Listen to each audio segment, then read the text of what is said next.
Бәдір шайқасы. Бәдір шайқасы мұсылмандар үшін ислам тарихындағы ең маңызды оқиғалардың бірі. Бұл шайқас мұсылмандар мен құрайыштар арасындағы ең алғашқы ірі шайқас болған. Ислам тарихшыларының жазуы бойынша Рамазан айының 17-ші күнінің хижрасы бойынша 624 жылдың 17-ші наурызында таңертең Хиджазда Арабияның батыс түбегінде болды. Бадыр шайқасының ерекшеліктері сол. Мұсылмандар саны небәрі 300 болса, жау әскері 1000-ға жуық сарбаздан тұрды. Мұсылмандар азшылықта болды, күштердің шамамен алынған арақатынасы 1-ден 3-ке дейін ғана тұрды. Және өте нашар қаруланған болды. Бұл шайқас Құранда да айтылған. Бәдір шайқасы Құран кәрімнің Әли Имран сүресінің бірнеше аяттарында былай делінген. Сонымен Алла сендерге Бәдір шайқасында әлсіз болған кезде көмектесті. Алладан қорқыңдар.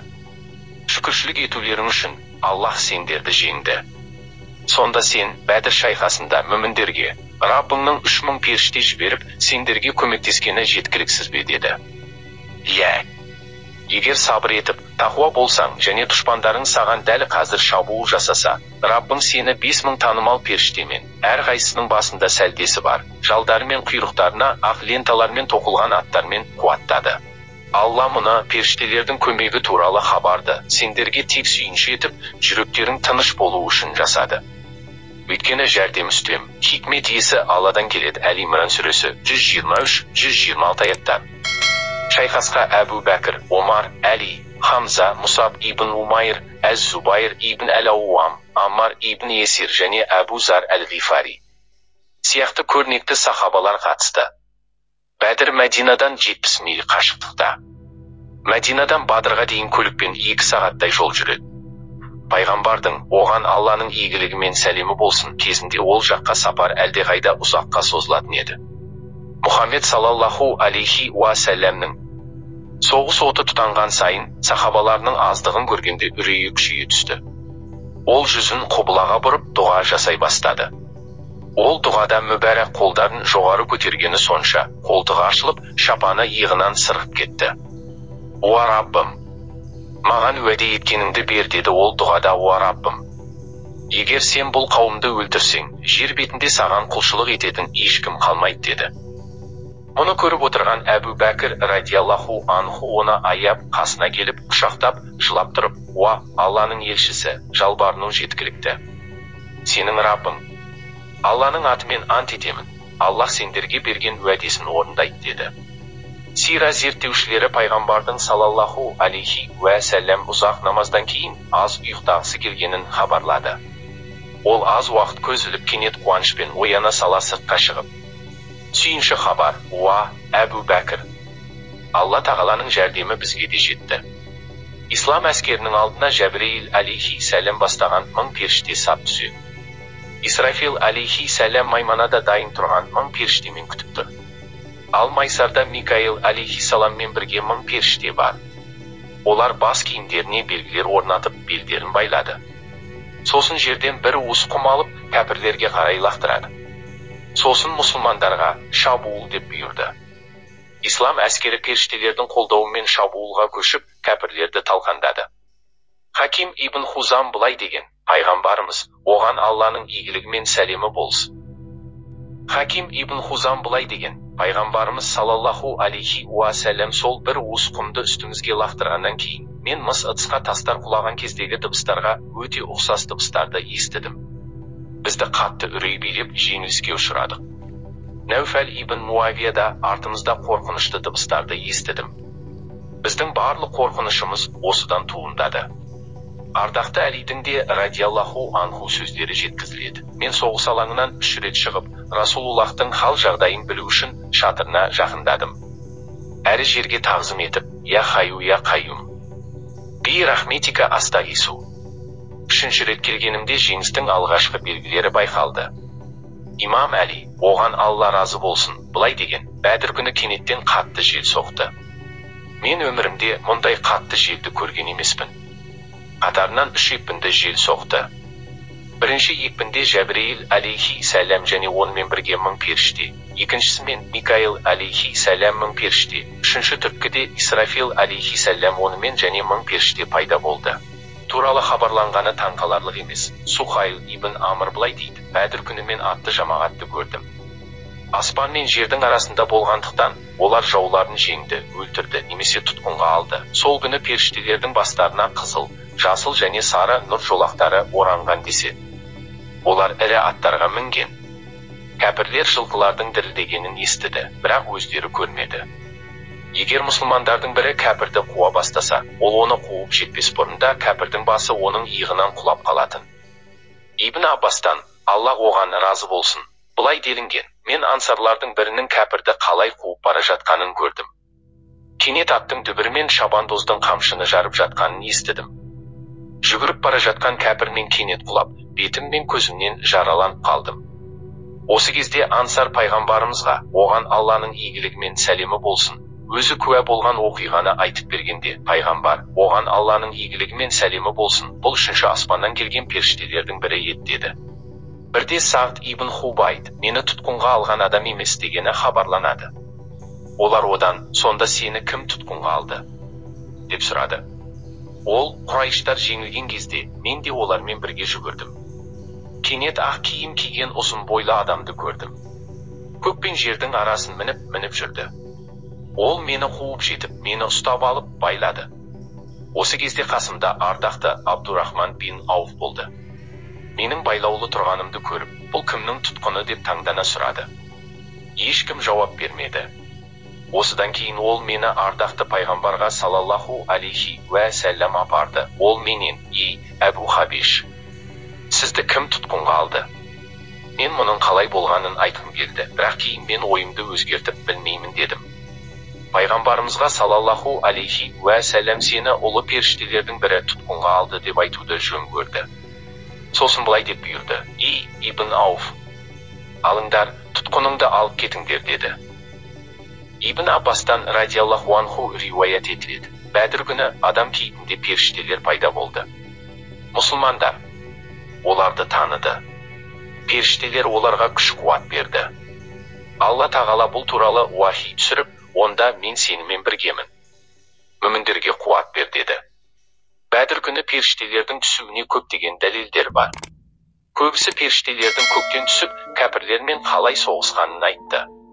Олар сахабаларға әдемі жауынгерлер кейпінде көрінді. Кейбіреулер оларды өздерінің таныстары ретінде қабылдады. Сирада баяндауынша бұл шайқасқа періштелердің қатысуы туралы айтылған. Бұл періштелер тікелей қатысқан жалғыз шайқас болды. Мысалы, сирада айтылғандай, бір кішкентай мұсылман орасан зор Құрайшитті тұтқынға алып, мадақтап, оған біреу: сен оны жеңе алар ма едің? Саған періште көмектесті делінген. Шайқас қалай басталды? Мұхаммедке Әбу Суфиян ибн Харб бастаған Құрайштардың үлкен керуені Сириядан оралады деген хабар келді. Мұхаммед салаллаху алейхи уассалям бұл керуенге шабуыл жасауға ұсыныс жасады. Алла елшісінің үндеуін қоштаған еріктілер саны 300-ге жетті. Мұсылмандар жасағы бұрын мұндай болып көрген жоқ еді. Жасақты жорыққа пайғамбарымыз салаллаху алейхи уассалям өзі бастап шықты. Оның жанында Мадинада исламды таратуға көп еңбек сіңірген Мусаб радиаллаху анху келе жатты. Найзаға бекітілген исламның қасиетті ақ туы соның қолдарында еді. Мұхаджирлер мен ансарлардың қолдарында қара ту желбіреді. Мұхаджирлердің ту ұстаушысы Әли радиаллаху анху еді. Қару ұстауға жарайтын мұхаджирлердің бірде-бірі шашау шықпай, түгелдей пайғамбарымыздың салаллаху алейхи уассалям соңына ілесті.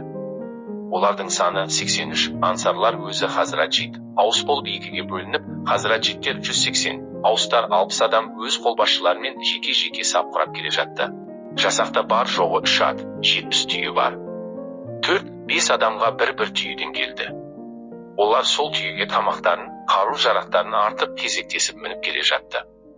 Мұхаммед салаллаху алейхи уассалям, Әли радиаллаху анху және тағы бір сахаба үшеуі бір түйеге жүктерін артты. Мұсылмандардың қару-жарақтары да нашар еді. Сауд, қылыш тек санаулы адамда ғана болды. Жасақ тек найза, қанжармен қаруланған. Олардың да сапасы төмен еді. Түйелер жүк таситын шаруа жануарлар еді. Жауынгерлер тек жаяу соғыс алатын еді. Мұсылмандардың жасағы Бәдір даласына бет түзеп келе жатты. Керуен 30 немесе 40 Құрайштан тұратын. Бірақ Хиджазға керуенмен жақындаған Әбу Суфиян мұсылмандардың оларға шабуыл жасауға дайындалып жатқанын дер кезінде білді. Ол бір адамды жалдап, Құрайштарды шайқасқа шақыру үшін Меккеге жіберді. Бәдір өңіріне аяқ басқанда Әбу Суфияның барлаушылары түйенің жас тезегіне кездесіп, тезектегі құрма ағашының ұсақ дәнінен құрма жемісінің ондай түрі тек Мадинада өсетінін, сол себепті бұл жерде мұсылмандар болғанын сезіп қояды. Одан сезіктенген Әбу Суфияның керуенінің басын Бәдірге жетпей батысқа бұрып кетті. Меккедегі Құрайштардың барлығы Әбу Суфиянға көмекке аттану үшін шайқасқа жиналды. Олар 900 адам болды. Жасақтың жетекшісі Әбу Жахил еді. Жасақ жолға шыққанда Әбу Суфияның екінші хабаршысы келді. Ол керуен басқа жолға түскенін амандығын айтты. Содан біраз Құрайштар Меккеге қайтып кетті. Тек 600 Құрайш Әбу Жахилдің қасында қалды. Олардың арасында Аббас бастаған Хашим әулеті бар еді. Әбу Лахаб науқастанып жорыққа қатыса алмады. Сөйтіп Әбу Суфиян аман есен Меккеге келді. Әбу Жахил бастаған жасақ туралы Мұхаммед саллаллаху алейхи уасалям Бадырға жақындағанда сол жердің бадауи адамынан есітті. Шұғыл барлау жасап Әли радиаллаху анху шыңсыз қайнарға су ішуге келген Құрайштарды ұстап әкелді. Тұтқындар өздерінің Әбу Жахил жасағынан екенін айтты. Олар Бану әл-Хаджаж және Арида Әбу Ясарды, Бану әл-Әс ибн Сайд деген Құрайштар еді. Құрайштар жасағында атақты Құрайштар Утба ибн Рабия, Шайба ибн Рабия, Әбу әл-Бұхтури ибн Хишам, Хаким ибн Хизам, Науфаль ибн Хувалид, Әл-Харис ибн Әмір ибн Науфаль, Туайма ибн Ади ибн Науфаль, Ән-Надр ибн Әл-Харис, Зама ибн Әл-Асвад, Әбу Жахл ибн Хишам, Умайя ибн Халаф, Нубайх және Мунабах, Әл-Хаджаждың ұлдары, Сухайл ибн Амр және Амр ибн Абдвад, яғни Меккені біледі. Баспас ибн Амр мен Ади ибн Әбу әз-Загба барлауға жіберілгендер Құрайштар ертең немесе ертеңнен кейін болатынын білді. Әбу Суфиян мұсылмандардың жақын екенін біліп, жолдан бұрылып, Бадырды сол жақта қалдырып, жағалау бойымен жүрді. Әбу Суфиян керуенді аман есен жеткізген кезде, оларды қорғауға келген Құрайшиттерге жарысшы жіберді. Әбу Жахил мұны білген соң, Бадырға келгенше қайтпауға шешім қабылдады. Онда арабтар жыл сайын жәрмеңке ұйымдастырып, онда 3 күн қалып, мал сойып, тамақтанып, шарап ішіп, музыка тыңдап, көшпелі арабтарға жорық туралы айтып беретін. Әл-Ахнас ибн Шарик Құрайштарға қайтуға кеңес берді. Сөйтіп оны Бану Зухра руының адамдары тыңдап, бәрі қайтып кетті. Сондай-ақ Әю Талибте кейбір адамдармен бірге Меккеге оралды. Келесі түні жаңбыр жауды. Ол мұсылмандарға қолайлы болжы да Құрайштарға қиын болды. Алла тағала мұхаджилер мен ансарларға қуат пен жігерін күшейтетін тып-тыныш жайлы ұйқы берді. Таң ертең-ерте тұрып дәреттерін алып, намазын оқып дұғаларын жасап, оразаларын ашты. Алдағы шайқасқа дайын еді. Ал Құрайштар шөлден қатты шаршап, алдағы шайқасқа онша құлықтары болмады. Ал осы алақұлай асақтың қолбасшысы 70-тегі Әбу Жахил еді. Пайғамбарға арнап шатыр тігілді. Ал мұсылмандар оқтай болып сап түзеп тұрды. Қалыптасқан тәртіп бойынша шайқас жекпе-жектен басталды. Құрайштар жағынан ағалы інілі Утба мен Шайба шықты. Бұлар Таифтық Құрайштар еді. Кезінде бауында пайғамбарымызға жүзім сыйлап бауына жасырған еді. Жекпе-жекке Утбаның ұлы шықты. Әуелі жекпе-жекке ансарлар шығып еді. Құрайштар оларды жаратпады. Өз ағайындарымыз шықсын деді.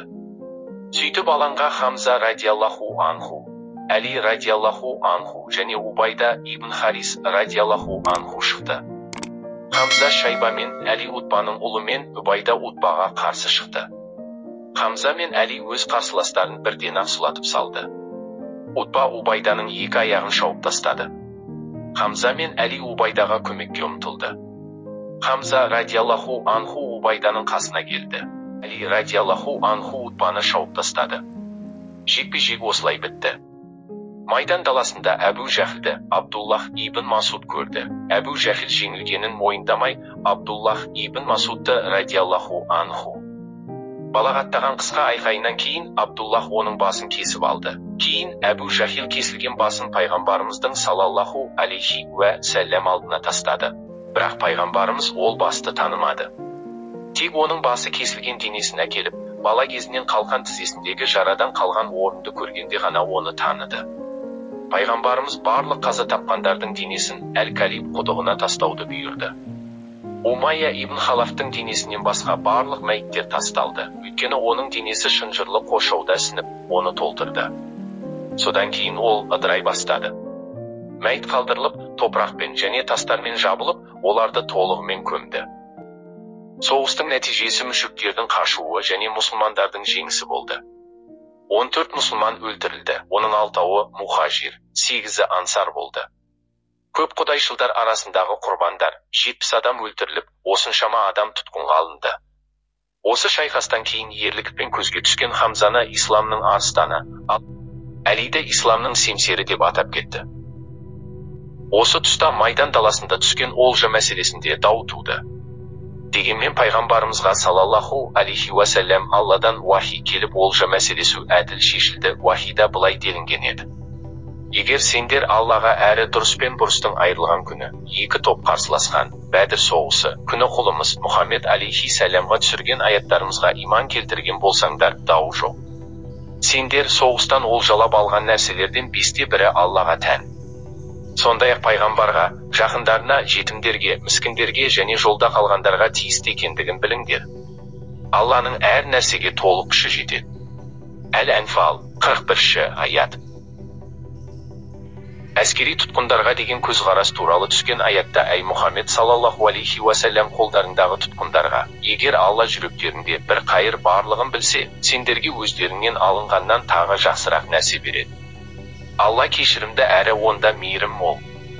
Де Әл-Әнфал 70 аят.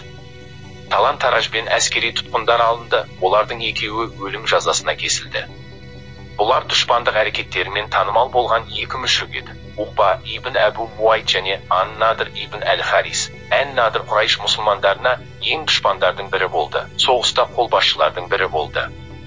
Бәдір, Уқба Мұхаммедтің туысы болғандықтан, ол да ең жауласушы Құрайштардың бірі болған. Мұхаммедтің бетіне түкіріп, балағаттап кеткені белгілі болған. Тұтқындар серіктеріне бөлінді. Мұхаммед оларға жақсылық жасауды бұйырады. Бұл бұйрық орындалды. Қолға түскен мүшриктердің ішінде Амр ибн Әбу Суфиян ибн Харба да бар еді. Әбу Суфиян баласының ақысын төлеуден бас тартты.